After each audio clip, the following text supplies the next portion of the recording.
This episode originally aired on September 17th, 2021 on the Unethical Patreon. Our client today is Celeste Brown from Unethical Podcast. Go check that out. Nobody can really agree as to what actually happened, but I mean, there's experts that say this is what happened for sure. Fuck the experts. We're right here. I got it. Exactly. What an asshole to be like, it was built in Canada, but we made it worse. Well, it's true. Richard, Yeah, say Celeste. how's it coming on that boat that I asked you to find the answers to? The boat? You forgot, didn't you? What are you talking about? You never asked me for a boat. I would find shit for you. I'm terrified of you. Good. Okay, well, what are we talking about here? What boat? Richard, what are you talking about? What have you been researching? What have you been researching, Dick? Well, well, you told me to find someone to marry Celeste, so I was like, someone to marry Celeste, and then a ghost ship came up. You typed that into Google? Yeah, that's how I figure stuff out. So I was trying to find someone to marry Celeste, and then I was looking at the ship. Is that the Mary boat you're Celeste? talking about? Yeah. No. Yeah, you're not looking. No. Oh, you're not looking for a But husband. yeah, thanks then. for that vote of confidence that I can't Oh. find my own husband. I appreciate that. Well, I'm a wing dude. I'm a wing dick. I'm pretty good being a wing dick. No? All right. Sorry, Celeste. I'll tell you about the ship. I've been doing research. I just did it on my own private time because I thought it was cool. But it's a coincidence. Perfect. I'll let you know. We'll discuss it with the boys and we'll get back to you. Sound good? Don't yell. I'm not yelling. I'm just disappointed. Fine. I'll go over it with the boys and we'll figure out what the best solution is because there's too many solutions to this. I didn't know I was going to be pressured to figure it out today. And this is what Getz does to me. This is all your fault, Rick. Thanks. You're welcome. That's less mad at me. I'm not mad. I'm just disappointed. Oh, fuck. She's disappointed. Is it okay if you give us, let's say, an hour? And then I'll call you back. I don't Okay? know what I'm going to do for the next hour. I'll tell you what. I'll glare at him with disappointment while we get him to work, and then we'll get it all ironed out and report back. You know, I don't say this enough. RJ, you're my favorite. For fuck's sakes. Thank you. Every I'm time. gonna put on a little collar and curl up in her lap like a cat. I think I'll just bring my cases to RJ from now on, since Okay. you can't be trusted, Richard. Yeah, well, that's classic. We're getting a fucking secretary. That's what's happening. I'm getting a goddamn secretary. We have a layer of communication between us. We're like Ben Park liquid right now. So I don't have to take shit from you. I don't care if you're disappointed. I care so Your much. secretary won't protect you. We'll have words about this later. Okay, well, I'll call you back. Okay, when we're done. Actually, RJ will call you back. Your fucking favorite. I can do that. See. Yep. Promise? Yep. See, I can fulfill capacities that are asked of me and what is required of me. I want to hear from you again, Dick. There's mysteries to be solved, guys. So if you could just shut up and get to work, please. Goodbye. Also, quick question. Do you understand what the term liquid means? Because I don't think Ben's paid us. So Yeah. Fuck. I thought it meant like we were owed a bunch of money, and like because it's like it's not quite in our hands, so it's liquid. It's running like through your sifting finger. I through can our see how fingers. you would think that. Yeah. Yeah, but it's there though. We know it's there, but it's still running through the fingers. It's not there.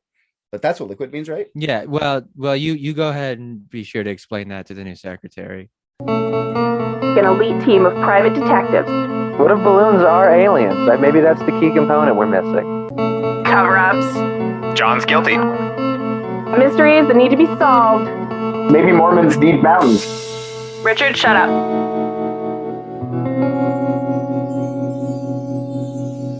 So Celeste wants us to solve the mystery of the ghost ship Mary Celeste. We can do that. There is a joke in there. She is correct. I started looking into this because someone was like, somebody should marry Celeste, and I got confused. So that's why I started looking into this. But it's another one. We're going back in time again, guys. I don't know what it is about these mysteries, but everything that exists for mysteries is either like within the last 50 years or in the 1850s. Like, you know what I mean? It's a weird. I've never found one from like the 1600s. I've never found one from like, I don't know. I guess 2020 is not really a mystery yet. You got to give it some time. But yeah, it's just interesting how it always lands us back in the 1800s, but mid 1800s, where we're going again today, guys. Well, that's the last time ghosts actually existed. So Yeah. Well, you know what? The Holy Trinity still exists. Father, the Son, and the Holy Ghost. I'm joking. Hail Satan. I was just saying, no, it doesn't. But just black when you're gone, baby. Yeah. So have you guys ever heard of the Mary Celeste at all? I think so. Yeah. I don't have any extensive knowledge on it, but it rings a bell. There you go. What about you, Getsy boy? Ever heard of this? I did not, but I was really curious about your comment of why these mysteries not exist. And I'm sure they do. I just don't like when I go like no. I wasn't researching that. I was trying to figure out why. And I think it was because a lot of mysteries form when they're like shared publicly. Like think about like conspiracy theories now, right? Like they literally just grow and form on Twitter and Reddit. It was because of the invention of the telegraph. that makes sense. A lot of stuff a lot more information was passing around, and then it was more widely spread. Well, that would make a lot of sense, actually. Yeah, because before that, at least in the United States, I'm sure it happened other places. Newspapers tended to have small circulation and were very expensive, and then over time, it got cheaper and cheaper to distribute the information. So it's all about information. Yeah, it was really expensive to have because newspapers are bigger than like a traditional like letters, so you need to have like 5 or 6 pigeons carry it versus just one. So I mean, and the pigeons they're exhausted, so they're dying, and they're not cheap. I mean, for some reason they're just not really easy to breed. So and now all pigeons are dead because of that, and all birds are drones. Mm-hmm. Yep. Yeah. Do you know that actually messenger pigeons are extinct because Americans ate them and killed them for sport and fun and eating?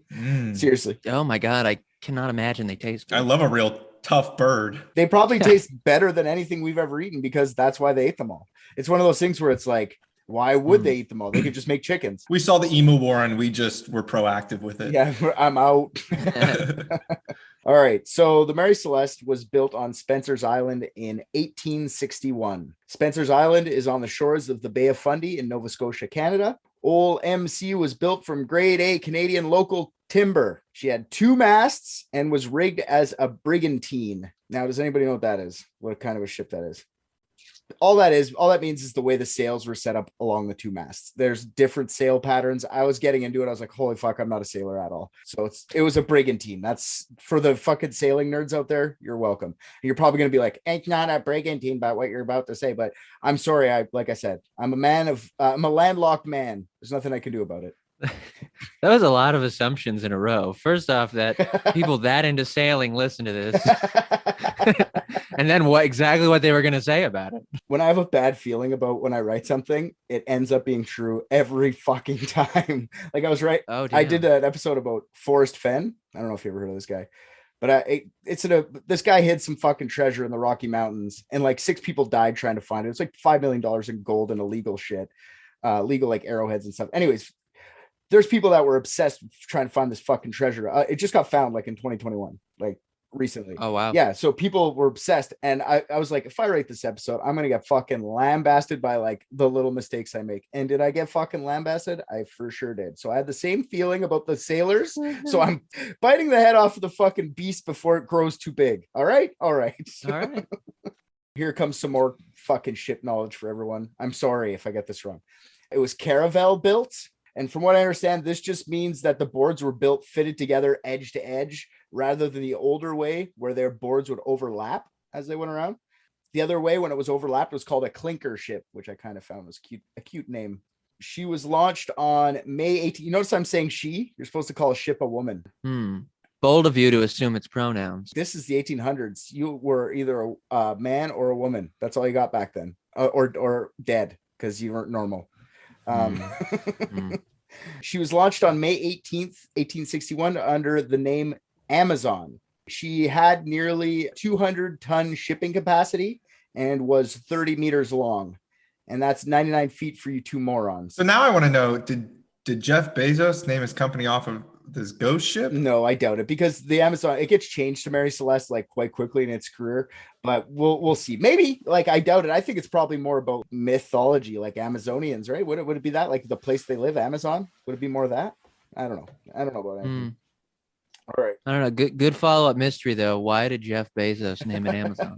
I'm sure that's what someone's calling us to solve that next. On her maiden voyage, the Amazon was to sail across the Atlantic to London with lumber as cargo. After supervising the ship's loading, the ship's first captain, Robert McClellan, fell ill. The Amazon had to return to Spencer Island when Captain McClellan's illness worsened, and he died not long after of pneumonia. John Nutting Parker, got a great name, took over as captain of the Amazon and set sail for London once more. Once arriving in Maine, even before attempting to cross the Atlantic, the currently named Amazon ran into some fishing equipment and smashed up some shit out just right away. First sail. After the delivery in London and the ship was leaving, the Amazon ran into another ship in the English Channel and sank that one. So 2 accidents, 1 shipment. Yeah. Not a very... Maybe not accidents, though. Yeah, maybe not. It was probably... I mean, maybe they were just like, this ship will not abide by traffic. In those cases, do we blame the ship or the person piloting the ship? The person, for sure. Okay.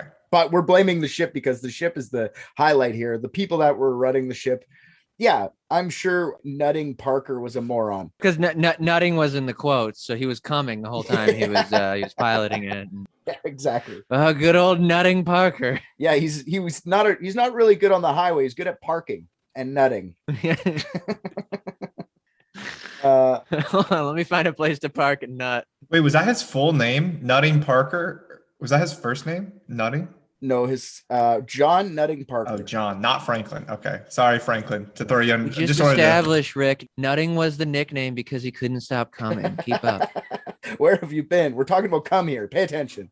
Yeah. Wait. His full name is actually John Nutting Parker Spicer.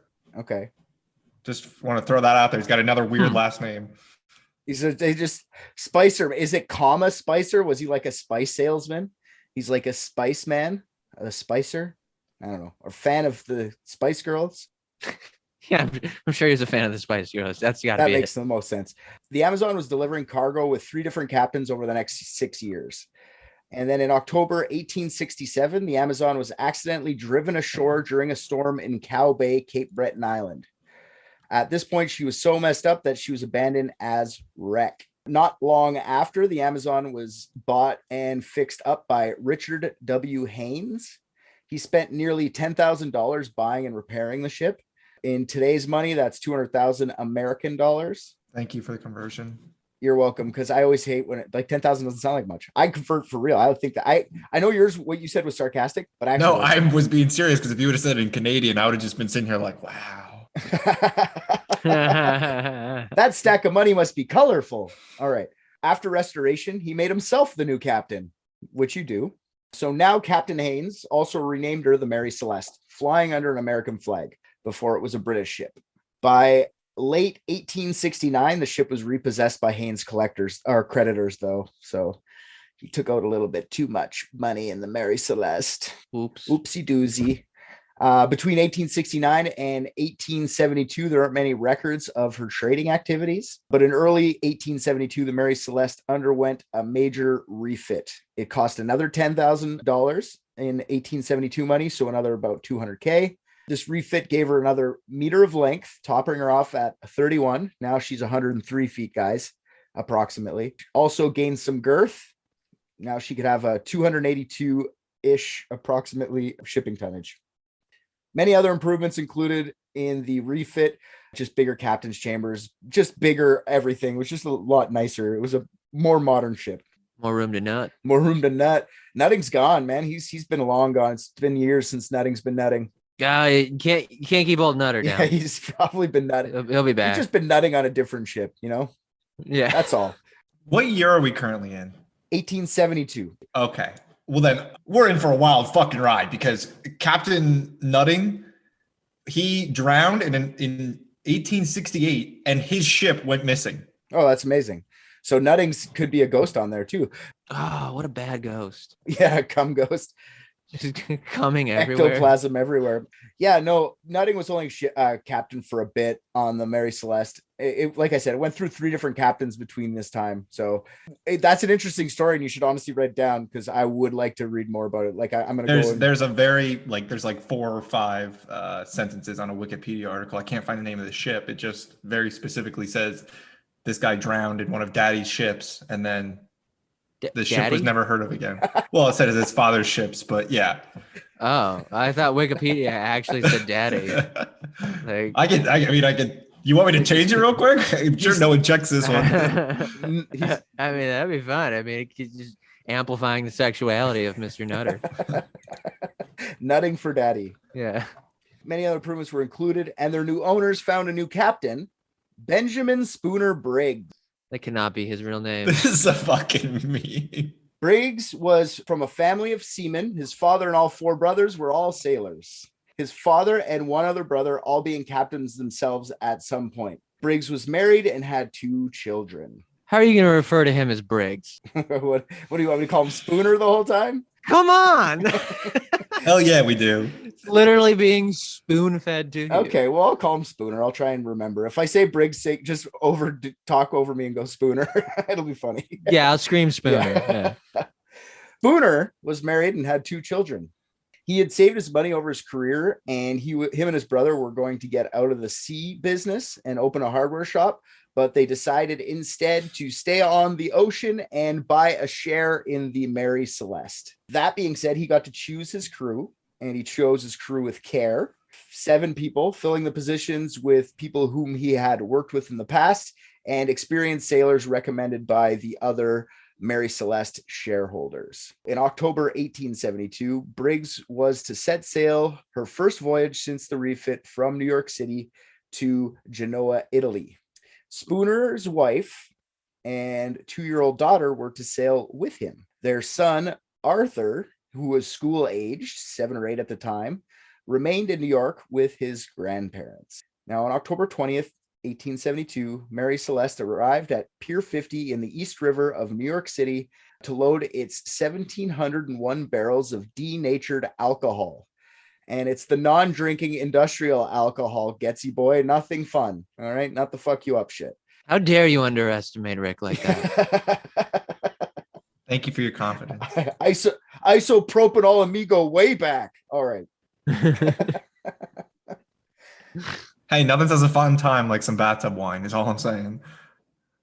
By November 7th, the Mary Celeste was on the Atlantic Ocean heading to Italy. All 10 crew members and Spooner at the helm. Over the next few weeks, the ship encountered bad weather. Many of the ship's logs reported winds up to 35 knots.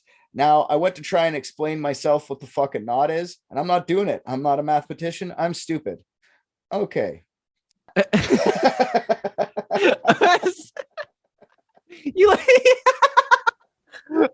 I'm fucking stupid. Okay. On to the next part.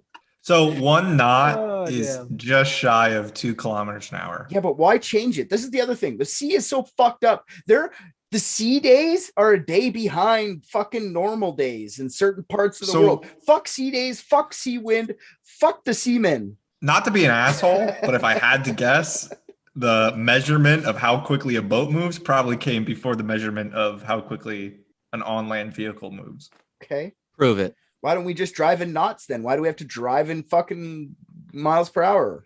That's a good question. Exactly. Like, fuck the sea. Maybe because it's such a downer to measure a fucking voyage across the ocean in hours. I'm going one. I don't know. I'm trying to think of something that you could one iceberg every 18 hours. That's true. Hey man, whatever. There's a lot of weird sea shit and I don't need to know it. I'm landlocked. I'm good. At 5 a.m., November 25th was the last time anything was written into the logbook. On December 5th, 1872, the British brig Die Gratia saw the Mary Celeste in the distance around 10 kilometers away, still on the ocean. The Die Gratia's captain, David Morehouse, was surprised to see her still out at sea, as he had had dinner with Captain Spooner the night before the Mary Celeste had departed New York. The Die Gratia hadn't left port until November 15th, 8 days after the Mary Celeste. They were 400 nautical miles away from Azores, Portugal, and changed course to see if Briggs and his crew needed any assistance. As he sailed closer and closer to the ship, Captain Morehouse realized that the Mary Celeste had no passengers or crew. The ship's sails were in disarray, some missing completely. The ship was moving erratically and no one was responding to signals. Captain Morehouse set his first mate, John Wright, on a small ship to investigate the Mary Celeste. Wright found it to be abandoned and confirmed it was actually the Mary Celeste by going to look on the mast. but still completely seaworthy. The main hatch was closed. Many others were open, but their covers were placed neatly beside them on the deck. The logbook was found in the first mate's cabin with the final entry, like I said earlier, on the November 25th. That was 9 days earlier than when it was found. It recorded their final position, and it was 10 kilometers away from Santa Maria, the easternmost island of Azores, Portugal, close enough to see land, 400 nautical miles from where it was found 10 days later. Now, I was reading about, like, is that a far distance to go for a ship at that time, just drifting out at sea? And some places were like, that's a really far for that kind of ship. But then a lot of other places were like, that's very reasonable. So I don't know what to say here. So it seems like a reasonable amount of distance for the amount of time it seemed to be abandoned. A reasonable amount of knots. Knots. Fucking knots. Nautical miles. God damn it.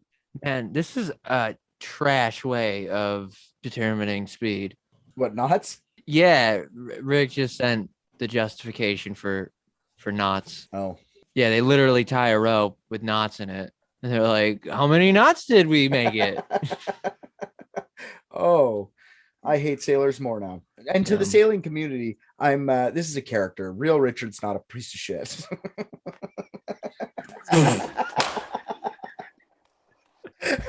Oh my God. This guy's got jokes.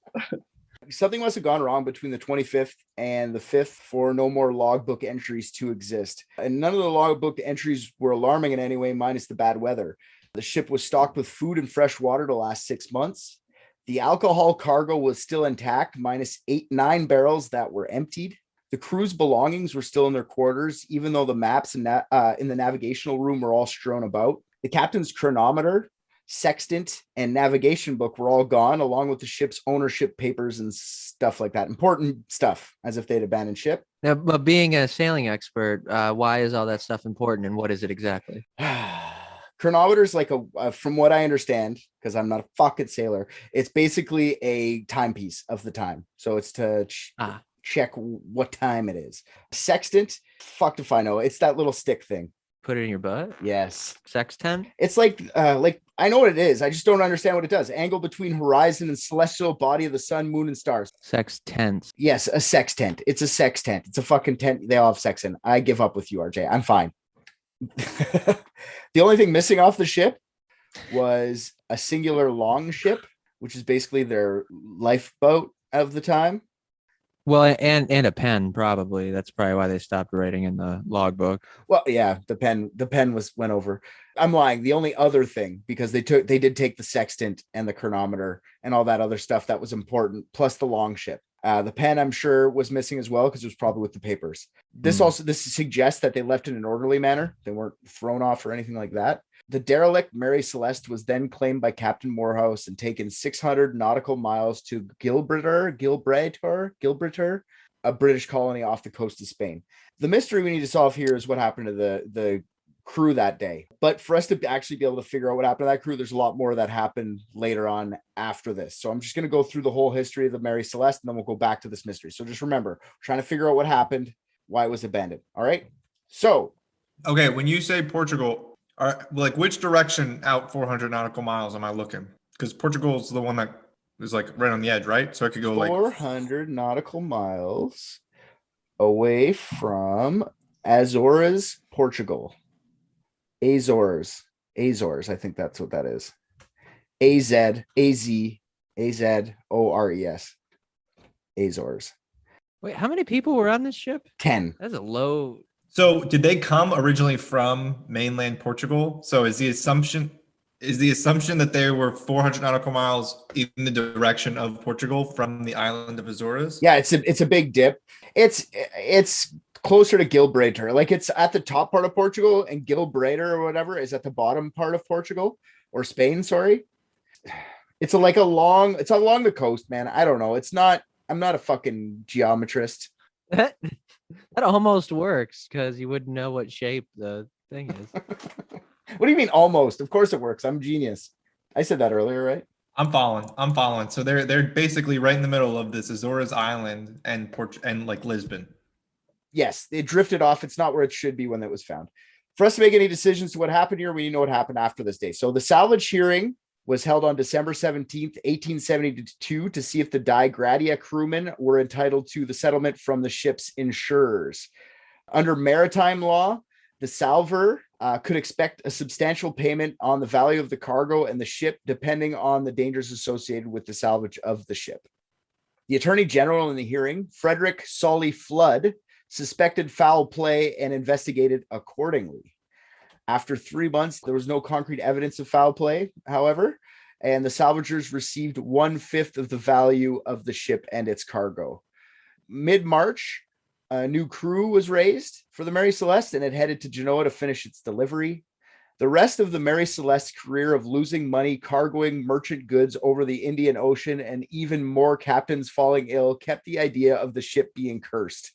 A group of Boston shippers, along with the Mary Celeste's current captain, Gilman C. Parker, conspired to fill the Mary Celeste with nearly worthless cargo and insuring it for they insured it for basically $1 million. And then they were going to purposely run the ship into a very well-charted coral reef near the Port-au-Prince in Haiti. This ripped the bottom out of the Mary Celeste and left her beyond repair. Parker sold her as salvage for $500 and waited for the insurance to pay off. Unfortunately, the insurance didn't pay off because they caught Parker and the shippers in their scheme. They were all tried for conspiracy to commit insurance fraud, with an additional charge for Parker, who was charged with barratry. And barratry is, do you know what that is? Does anybody know what barratry is? No, that's a new one for me. It's the willful casting away of a ship. And during its time, it had a death penalty attached to it. The death penalty? Correct. So if you were to run death, yeah. Jesus Christ. This is a time, fuck the 1800s, dude. That's some bullshit. Yeah. People were marrying children and fucking their cousins and getting put to death for abandoning a ship. Not abandoning, running it aground. Willfully casting it away. So Portugal was not kosher with the whole Viking burial thing then, huh? Yeah, probably not. What are they going to give them, the fucking death penalty for being dead? You get the death penalty. That would be sick if they just did a public hanging of a bunch of dead bodies. Well, that's why they shoot the arrows, the lit on fire arrows, because they've been sentenced to death again. So yeah, the jury couldn't come to a verdict with the conspiracy charges, so the judge ordered the shippers to pay back what they owed or won from the crashing of the old Mary Celeste, instead of having to have another expensive trial. Parker's barratry charge was deferred, but Parker's professional career and reputation was ruined. He died 3 months later in poverty. Nothing to his name. The Mary Celeste remained in the reef to rot, never giving a sufficient answer to what happened to the crew of the Mary Celeste that one fateful voyage.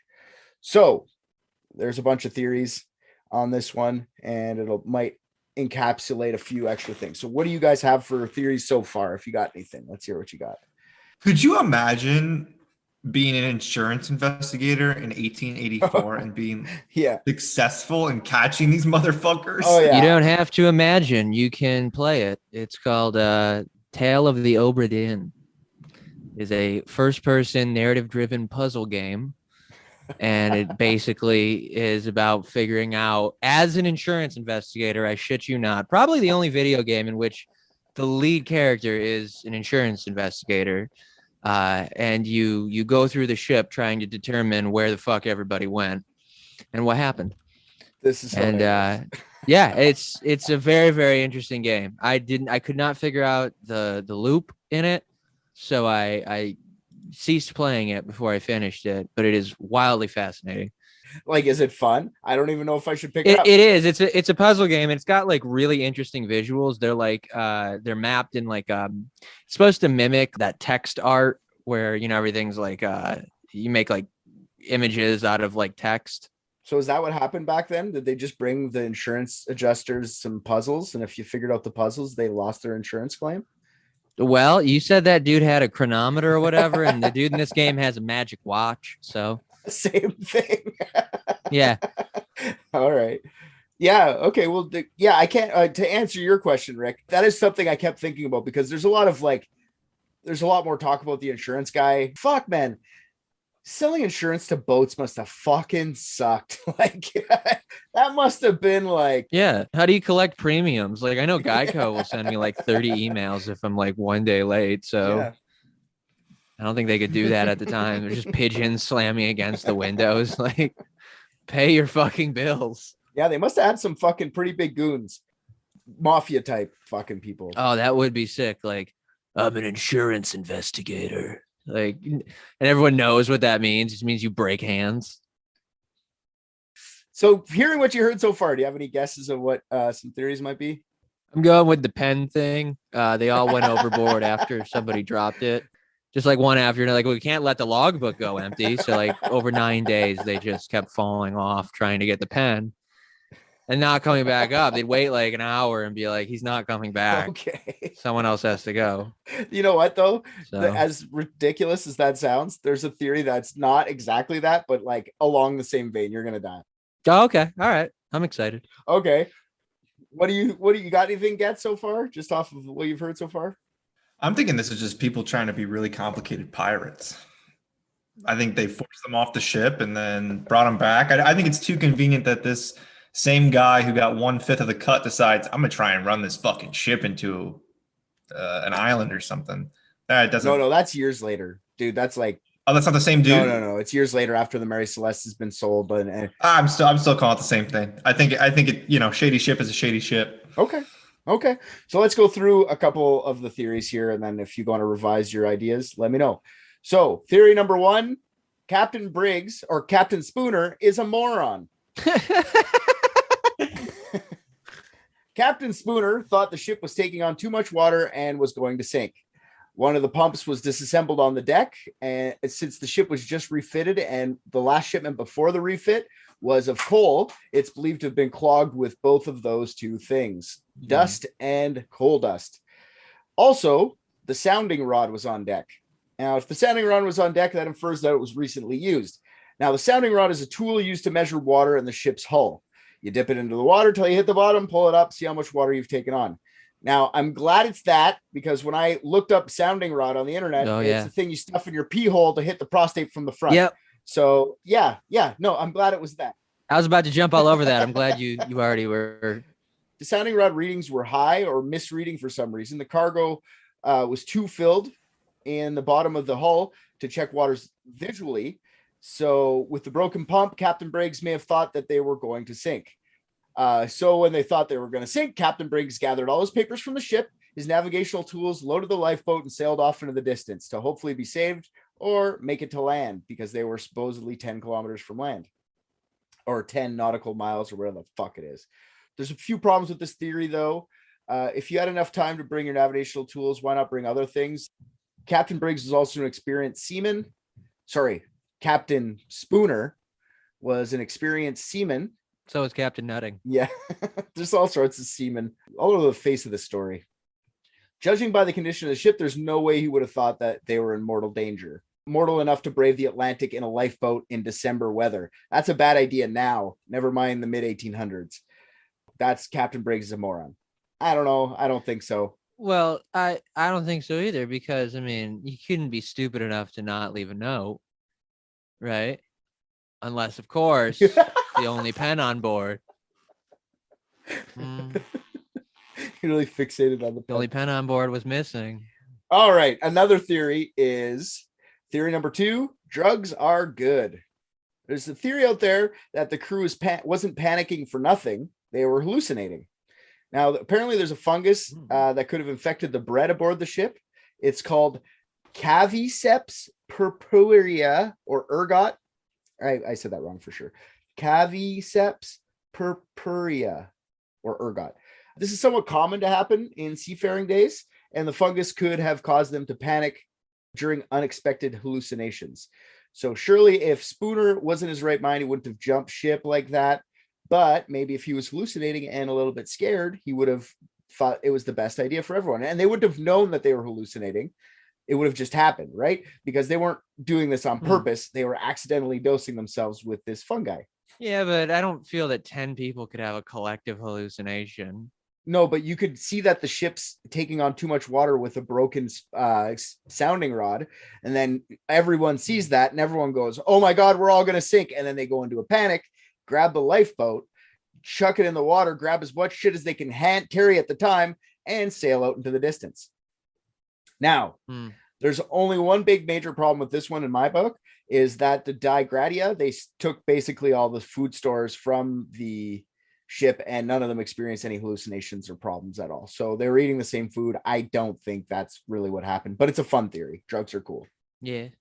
What do you got? You got anything for that, Gets? I saw you look up the fun guy. No, but I think I have a new theory, but I have a lot of questions to go with it. So I'll let you finish. Sure. So theory number 3, mutiny. Now, Sir Arthur Conan Doyle's first literary success was anonymously writing about the Mary Celeste in a story entitled J. Habakkuk Jeffson's Statement, published in the 1884 January edition of the Cornhill magazine. He wrote that there were passengers on the ship that conspired to commandeer the ship, sail it to Africa, and kill all the passengers and crew. Full disclosure, right off the top, I'm going to let you guys know, Sir Arthur Conan Doyle said it was a black guy. He just blamed a black guy. Damn. Yeah. Sir Arthur Conan Doyle is the same guy that wrote Sherlock Holmes. He's very known for being racist. Yes. I didn't know that. That's not, I mean, it doesn't disappoint me. It's not like he was my hero or something, but man, they're all racist. Well, it's the times, right? Like, I'm sorry, I'm not excusing it. I'm just saying, like, it was more normal, and I don't agree with it, but it is what it is. I guess, but Sherlock Holmes doesn't have to be everywhere still. No, for sure. And we've had our fill. Benedict Cumberbatch finished it. It's over. We don't need to do it anymore. Exactly. Yeah. The last episode where he says the N-word was Let's not powerful. Let's not go crazy with it. All right. There's some really good Sherlock Holmes adaptations. All right, fine. We can agree to disagree on that. I'm you know what? I like Sherlock Holmes. It's fun too. He does drugs and shit. He's cool. All right. So only one crewmate survived and sailed back to Portugal. Or wait, yeah, okay. So only one crewmate sailed back to Portugal after the whole mutiny thing. The problem is this was a fiction written by Sir Arthur Conan Doyle. People were invented, events were exaggerated, if not outright made up to make the story sound more interesting. But the short story was so detailed and plausible that the story was believed at the time. The Cornhill magazine was demanded by the U.S. consulate Horatio J. Sprague to investigate who had written the article. So it was so believable, they got the ears up of the authorities. Doyle loved the attention it garnered. During the investigation for the insurance claims, there were found to be signs of battle on the ship by the investigator, our buddy A.G. Flood. The sword found in the captain's chambers had a brown blood-like stain. It had a blood stain on it once unsheathed. A.G. Flood discovered that one of the ship's rails looked to have had blood on it as well, alongside a gash that looked like it may have come from an axe. The ship's bow also had markings as if it had been either run into by another ship or run aground. Ultimately, there was no real proof of this battle, though, but there were 9 empty barrels of alcohol that were empty. And some theories say that the crew just drank that alcohol, got hammered, and mutinied against their captain.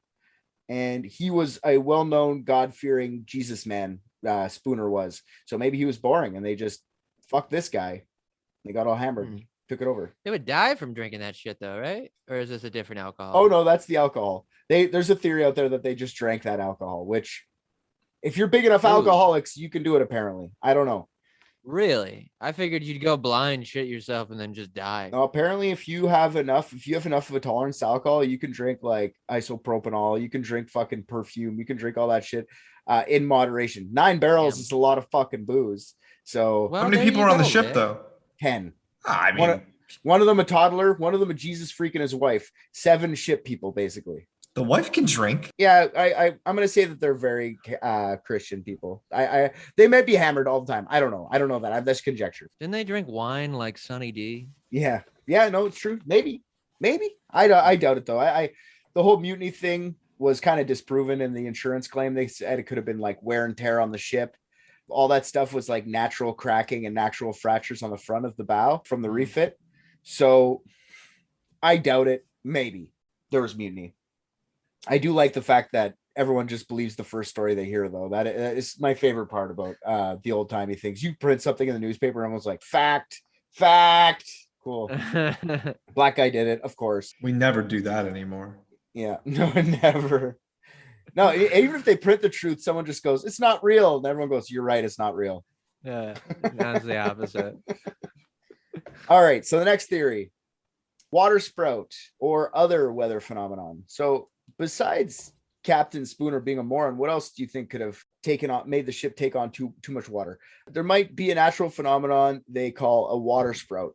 Now, it's like a tornado in big bodies of water, a water tornado, as they say.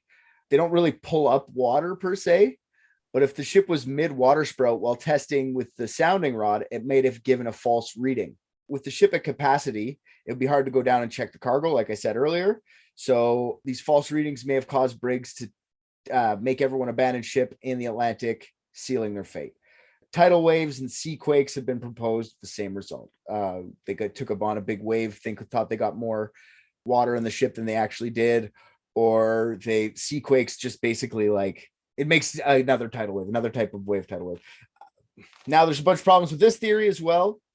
Nothing seemed like it took on that much, like everything would have been ruined, right? All the papers and stuff, all the navigational shit would have been all soaked to death. Everything was still dry. There was barely any water actually on the ship. Like, yes, there was more than what typically would be in a ship, but nothing, like I said, it was completely seaworthy, the ship. So for them to have hit a tidal wave or something like that, the water sprout's the more likely one because it just would have the mist and it would have been on the sounding rod. So it would have looked like it, but still very unlikely. Captain Spooner would have seen these things in the past. He wouldn't have just, you know what I mean? Like he would have known to not worry about that. But that coupled with the broken pump, who knows? Maybe he had his toddler on the ship, right? So maybe he was just being extra cautious. Get off the ship, we'll save the kid. But terrible idea. Who knows? I don't think that one's true. That one doesn't hold water. I see what you did there. This is another one that's fun. Giant squid / supernatural. Fuck yeah. That's the one. So the publication, the Chambers Journal of September 17th, 1904, claims that each and every member of the Mary Celeste were picked off one by one by a giant tentacled creature, whether it be squid or octopus. The giant squid actually has been known to attack ships in the sea. It has tentacles that can be up to 4 to 5 meters long. That's 15 feet, guys. And they've been known to, like I said, attack ships. Problems with this theory are that the captain's papers, sextant, chronometer, and all that stuff was nicely taken away. What did the fucking squid put its tentacle down, grab all the... They love treasure. Yeah, it could be. Everyone knows that. They gnaw on it with their little beaks. They're dragons of the sea. Is that what you're telling me? Yeah. Dragons of the ocean. Yeah, they hoard it at the bottom. I mean, what do you think happened to Ariel? She got by a squid, dude. That's true. That's why you don't hear about her no more. But they printed this in the paper too. So, wow. Nice. In all seriousness, that's funny that was actually an option in 1904. I love it. There's also been other supernatural things associated with, like they drove through the Bermuda Triangle and got sucked into that, but they would have never come close to the Bermuda Triangle. So that's not true. I was going to say, what did the location of the Bermuda Triangle change? Exactly. Yeah, no, they would have, but people want to tell and say it's the Bermuda Triangle. And there's also, they say they were all abducted by aliens because in every conspiracy type thing, there has to be aliens.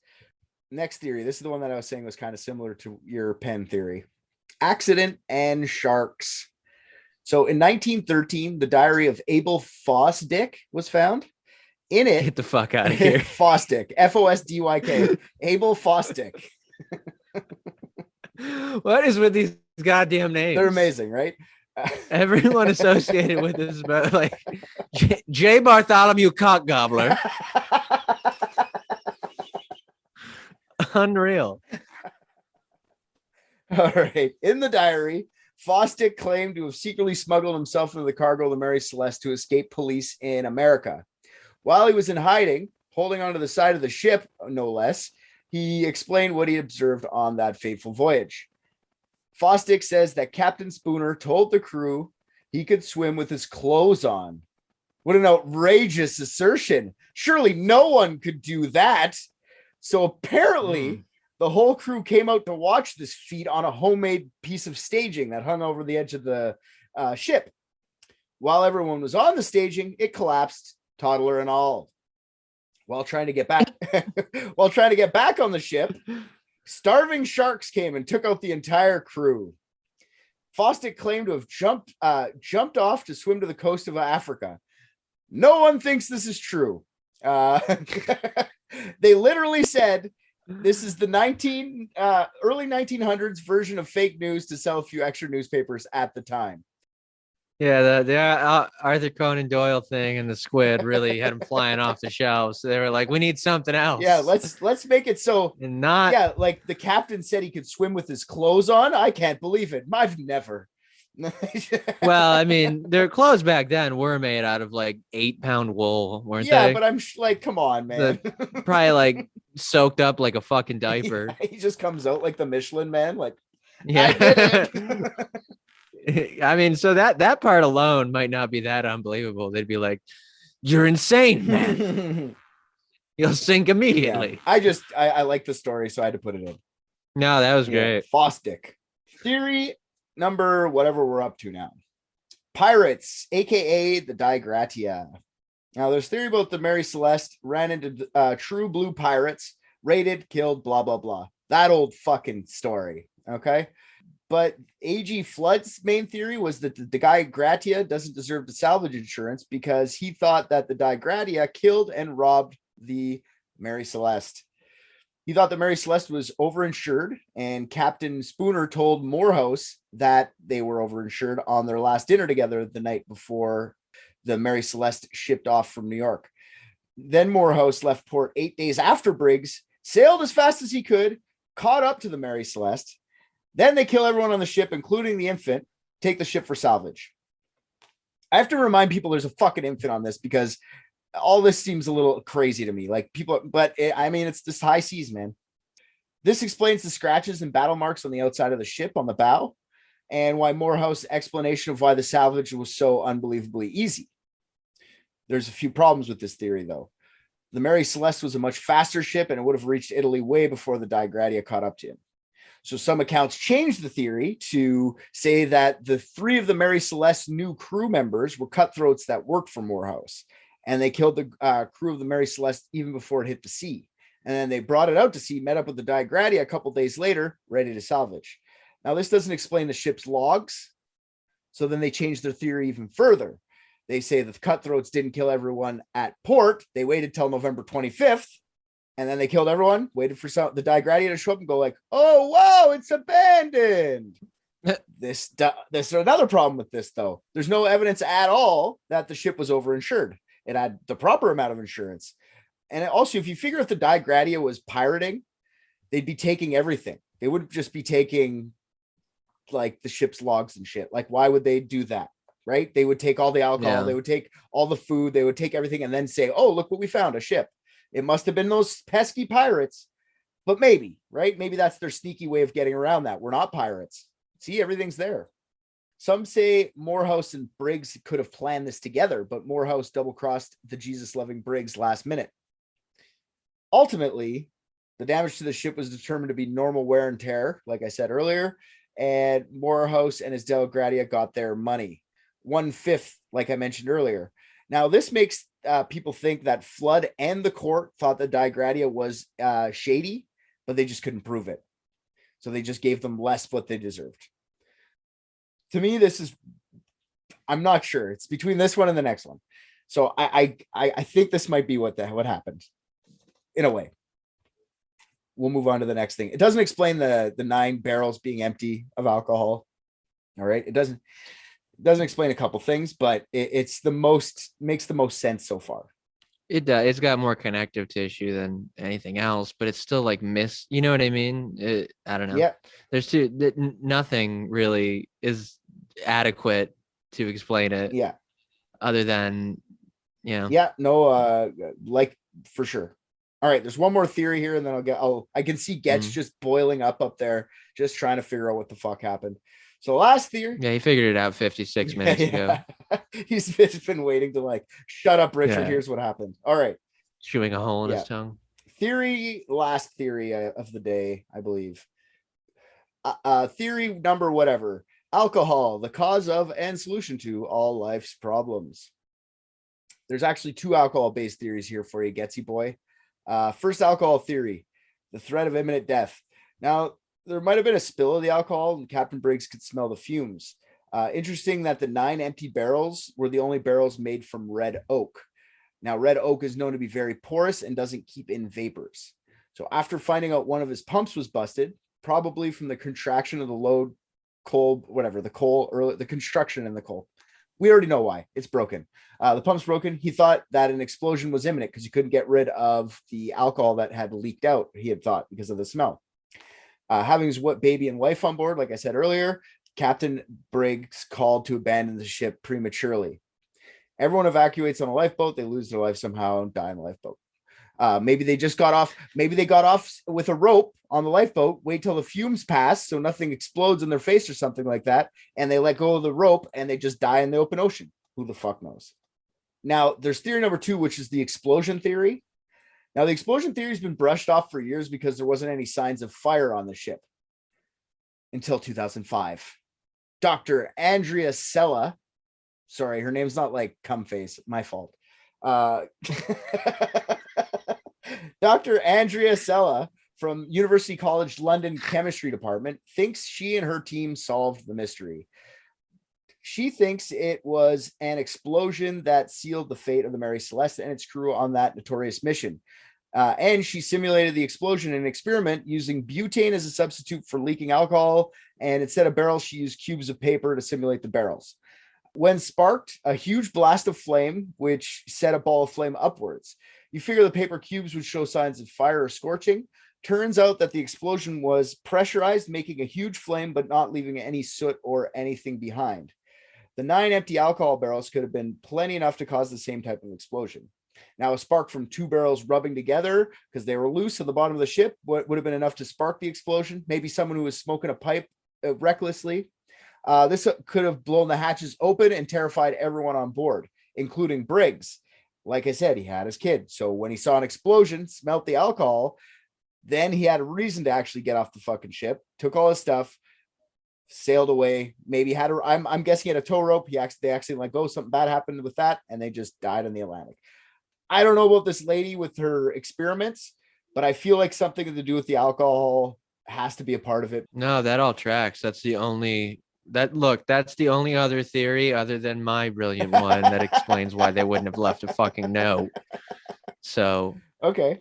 So Getsy boy, what do you got here, buddy? I can see you just I don't buy the explosion thing, because didn't you say that the barrels were found empty? No one said that they were like found exploded. Yeah, it would have been the fumes that would have exploded, because the red oak is very porous, so it would have fumed up. They think that it just leaked out through the pores of it. Didn't actually have holes in them. It didn't explode in the barrels. But enough explosion to create a force, whether or not it made anything burn, would have been enough force to blow the containers that they were in apart, would it not? For sure. Well, not if it happened, but because if it was like, so think about it, like if you like leave your stove on, like everybody does. Right. Mine's on right now. So yeah, that's just keeping the house warm. Well, you guys, fumes to fall asleep yeah. too. No, like, and then if you light it, it's just like it goes up real quick, but like, you know what I mean? So like if it was a pressurized thing, and I mean, I'm not a physicist, but it seems likely to me that like a sufficient, like, expansion or contraction or whatever, like Richard said, it would blow hatches off. But because it's just fumes, it doesn't necessarily mean that the actual casks fucking exploded. Now, there's the thing with the hatches is the only thing that kind of like throws me a loop with this one, because this lady's a very smart lady. All right. Smarter than me. There's a couple things. The paper matching up with the barrel texture and this explosion, does that match up? Should paper has more it has more elasticity, so it wouldn't explode like Rick is saying, right? You feel like it would be a little less. So maybe there's something to be said there. But also with the hatches, the hatches were said to be off and beside the porthole. So if they would have blown off, they wouldn't be sitting there perfectly waiting right beside the hole. So that was where my major problem with that theory is that the hatches kind of like should be blown off on the side of the ocean or something, not just unless there's extra ones. I don't know anything about ships. So maybe there's a secondary fucking hatch if it does blow up. No, it could be, but maybe could have, I mean, this is far-fetched, but they could have like just kind of like boom, And Yeah. then, Yeah, you know yeah, what I for mean? sure. And then maybe people thought they were just set there when in reality they just kind of like came off. Cause I mean, it's not like they have pictures of what they looked like, you know? Yeah, no, for sure. So So yeah, I'm torn between the Digradia just fucking robbing them and this explosion scaring Morehouse off the ship. I don't really know which one's which. I'm not sure because they both to me sound like the guy had dinner with him days before, and he's the one who runs into him on the ocean like 8 days later. Come on, this is not. These are shipping lines. These are you know what I mean? Like I feel like there'd be lots of other ships in 8 days. At least one that would have passed it and like investigated. But it has to be the guy that he had dinner with the day before he left. I don't know, man. There's a lot to that to me. maybe there was something on there that nobody knows about. Oh, But maybe when they had dinner, he let something slip. could be. These Yeah. merchant ships are like it's a weird time in history with all this like shipment like that. Like now we just put stuff in the back of like semis and send them across the fucking North America, and shit gets from point A to point B pretty quick. But back then you had to take like months to get stuff, and you had to have a crew of at least 10 guys on this size of ship anyway, just to get, or a crew of 8, I guess, including the captain. Right. Right. It's just a different time. I bet you there was a lot of thievery and fucking pirates. They said there was lots of pirates. Yeah. Because I mean, I'm sure he had something. He could have had something illegal on there. Yeah. Oh yeah. You know, it's not like it would be in the manifest. You know. So then he's getting drunk at dinner with this guy, and he's like, "Good God, man! If you've ever seen a pen so beautiful." I didn't see you coming with the pen that time, you jackass. Digradia guy's like, interesting. Tell me more. Or maybe those 9 barrels, the reason they were red oak, they weren't actually denatured alcohol, and there was something else more valuable inside of them. Oh, true. Right. Because they were open, right? They were empty, that's right? Correct. So maybe they weren't even alcohol in there, and that's why they were red oak. Because you figure, why would only those 9 be red oak if they know it's porous? Maybe I didn't even think of that as an option. Maybe the Digradia knew something because they were friends, and whatever was in, like, what's liquid that's worth a lot in 1862 or 1872? I don't fucking know. Right. Or it wasn't liquid, it's to throw people off, and there's even more pens in there. Exactly. Yeah. It was the first ever run of Bics. Those things are worth millions now. Yeah. They're called ballpoint, and they're gonna make us a fortune. You see this? It lasts for days. You don't have to dip your pen in the quill at all. Feathers? That's your father's pen. Fuck that noise, pal. It's like me trying to explain a smartphone to my mom. Like, just fucking stop taking notes and record it on your phone.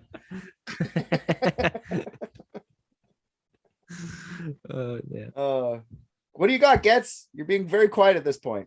No, I'm still, I'm still in the camp that it was a very smart insurance / pirate scam, and they were just trying to double, triple dip on their robbery. I don't have anything too crazy. I thought whoever did that experiment is full of shit when it comes to the explosion. What? Don't dog my girl Andrea like that. I thought that was clever. Have we thought maybe this is like the dog bridge and none of it ever fucking happened? There's too many people who have dick references to their name. No, that's true. Maybe the whole fucking thing was an Arthur Conan Doyle story. This right now, we're living in an Arthur Conan Doyle story. All right. But no, there's too much actual, like, there's shipping records going back to like the late 1600s in Britain and America, like they all over the place. So it's well traced. This ship existed. They think they found it recently, which is kind of fun. They found like some boards, but they tested the boards, and they were from Texas or some shit like that, somewhere in the States, not from Nova Scotia. So then they debunked that. But I mean, they're still looking for it. They know it existed. It was a real ship. It did a lot of fucking. Well, maybe they just found the good part of the ship. American. The refit, refit part, yeah. So I don't know. What are we going to consensus on? I'm in the middle, so convince me either way, boys. You go with explosion, RJ, and you got Digradia. Convince me, then I'll make the decision on this, and I'll tell Celeste. Or you got to tell Celeste, RJ. All right. Okay. Imagine you're in charge of the most beautiful, mostly American ship ever made. Okay. And your job is to make sure the logs are kept. All right. And then some fuckface, the quartermaster, whoever it is, only requisitions one goddamn pen. All right. And then on November 25th, all right, after a hearty meal of cheese, bread, and lime peels or whatever the fuck you eat out there, your greasy fingers, the pen slips out and goes overboard. So what do you do as captain? You make every single crew member of that ship go overboard to get that pen because it's your job to maintain the logs. And when they don't come back, you send another one in.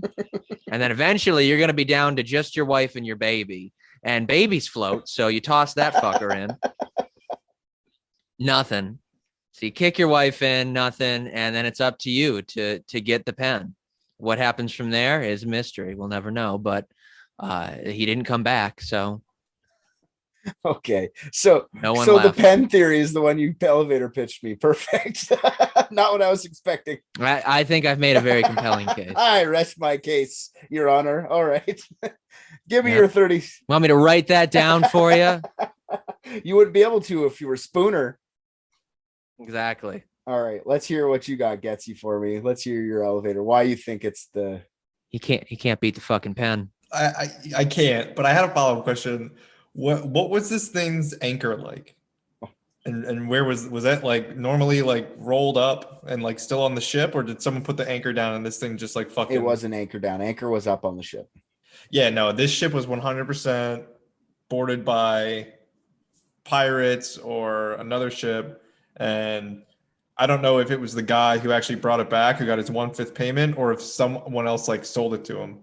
But that's my... And they probably were going after the pens on the ship.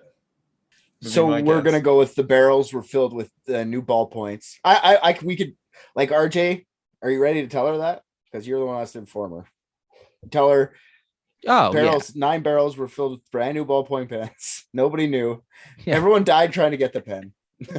When there was 9 barrels under, and then Morehouse, the irony at the end. I killed everyone on this ship, and he just pours all the pens over the edge with the rest of them, and then jumps into his face. Yeah, it's like a Twilight Zone episode. There were pens now. 9 barrels of pens. The whole time, there's 9 people died for each barrel. 1 man died. My baby died for this last barrel of pens. Oh, damn. That's pretty good.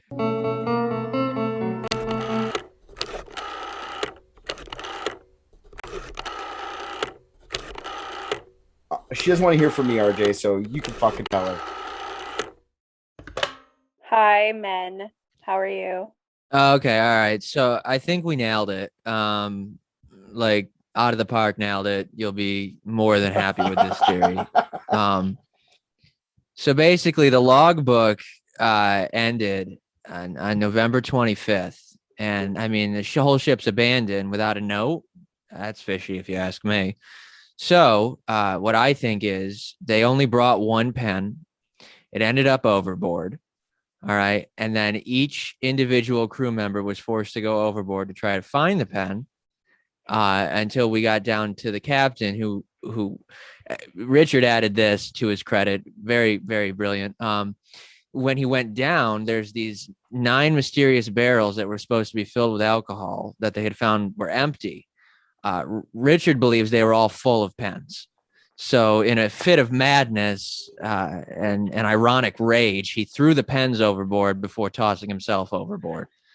And you got to imagine, this guy tossed his own baby overboard to try to retrieve the 1 pen. So there were pens here the whole time. Pretty tragic. The irony. Yeah. Yeah. And in case we did not fully understand, and the mystery was find someone to marry Celeste, we decided, have you tried Bumble? I have tried Bumble. Thank So, you for asking. We covered all the bases, is what we're saying. Honestly, I don't see a single flaw in it. I'm truly impressed. Tinder works. I can't believe I didn't think of it sooner. No note, really.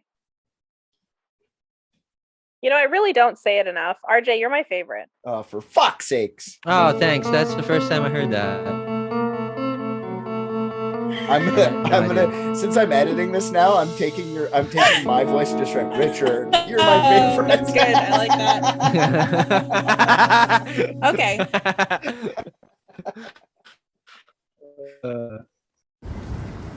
just watched Private Dicks, and I think RJ's the funniest. What? Come on. Hi, I'm Celeste. Hi, I'm Richard. Hey, I'm Christy. And I'm Tally. We're the hosts of Unethical Podcast. Every episode, we take a humorous dive into a case study that poses an ethical question, like, should mentally ill murderers ever be released? No. We discuss what the outcomes of these cases are and what they should be, with a unique guest host every episode. Richard needs some more testosterone around here. Nah, I think it's mostly coming from Celeste. Girls are mean. Our podcast is no holds barred, true crime, comedy, adult content, and definitely not for everybody. But like most people aren't like can handle swear words and stuff, right? Am I right about that? No. No. You can subscribe wherever you eat your podcasts to listen. Follow us on Instagram, where we post our teasers to guess what's coming next. And join us on Facebook to get involved in the conversation. Welcome to Unethical Podcast.